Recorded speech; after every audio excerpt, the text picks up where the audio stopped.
वहीं पीएम के बयान पर उमर अब्दुल्ला ने कहा कि जब बीजेपी को इन परिवारों में से किसी की मदद की जरूरत थी तब हम बर्बादी के जिम्मेदार नहीं थे। 6 साल पहले बीजेपी का पीडीपी के साथ जम्मू कश्मीर में रिश्ता था। जब बीजेपी को इन फैमिलीज में से किसी की मदद की जरूरत थी तब हम बर्बादी के जिम्मेदार नहीं थे। अभी मुश्किल से 5-6 साल हो गए। पीडीपी के साथ तो बीजेपी का जम्मू कश्मीर में रिश्ता था, तब उनको पीडीपी में कोई खराबी नजर नहीं आई। जब वाजपेयी साहब को मिनिस्टर बनाना था और उनकी नजर मुझ पे पड़ी तब हम में कोई खराबी नहीं थी। आज इलेक्शन के दौरान इनको खराबी नजर आ ही जाती है।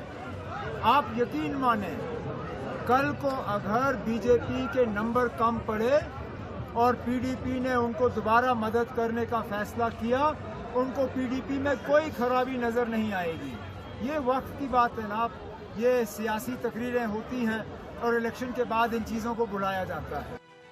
हर जगह नौजवान समझते हैं कि पीडीपी वाहिद जमात है जिसने जवानों की बात की है, जवानों की हिफाजत की है, जवानों को बंदूकों के बीच में से बाहर निकाला है। और आज भी मैं उमर साहब को चैलेंज देती हूँ।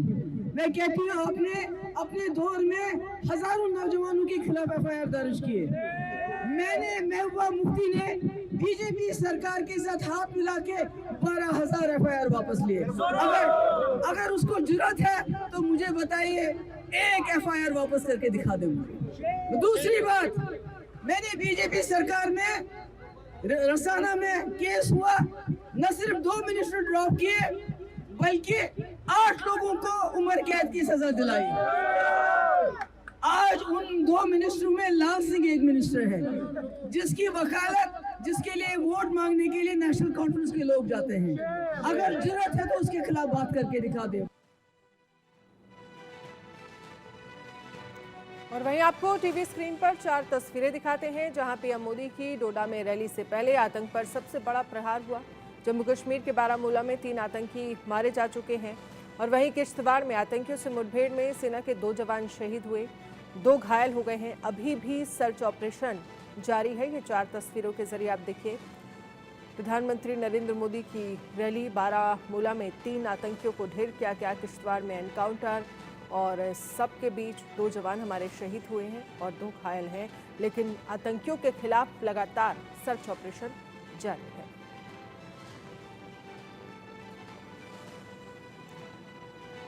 जम्मू कश्मीर में आतंकवाद को लेकर पीएम ने कहा कि अब अपनी अंतिम सांसें गिन रहा है। पिछले 10 साल में जम्मू कश्मीर में जो बदलाव आया है वो किसी सपने से कम नहीं है। जो पत्थर पहले पुलिस और फौज पर फेंकने के लिए उठते थे, अब उन पत्थरों से नया जम्मू कश्मीर बन रहा है। समय जब दिन ढलते ही यहां अघोषित कर्फ्यू लग जाता था, सारी दुकानदारी ठप, सारा कामकाज ठप। हालत ये थी कि तब कांग्रेस सरकार के, केंद्र सरकार के गृह मंत्री तक लाल चौक जाने से डरते थे। साथियों, जम्मू कश्मीर में आतंकवाद अब अपनी अंतिम सांसें गिन रहा है। जो पत्थर पहले पुलिस और फौज पर फेंकने के लिए उठते थे, उन पत्थरों से नया जम्मू कश्मीर बन रहा है।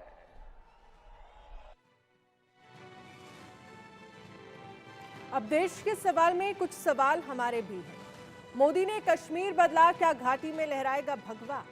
क्या घाटी से आतंकवाद का पूरी तरह से सफाया होगा?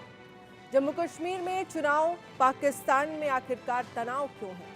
370 के बाद कितना बदला है कश्मीर? कश्मीरी पंडितों के लिए जम्मू कश्मीर कितना बदला माहौल? क्या जम्मू कश्मीर के युवाओं का इस्तेमाल किया गया है? नया कश्मीर क्या विकास का नया दौर लेकर आया है?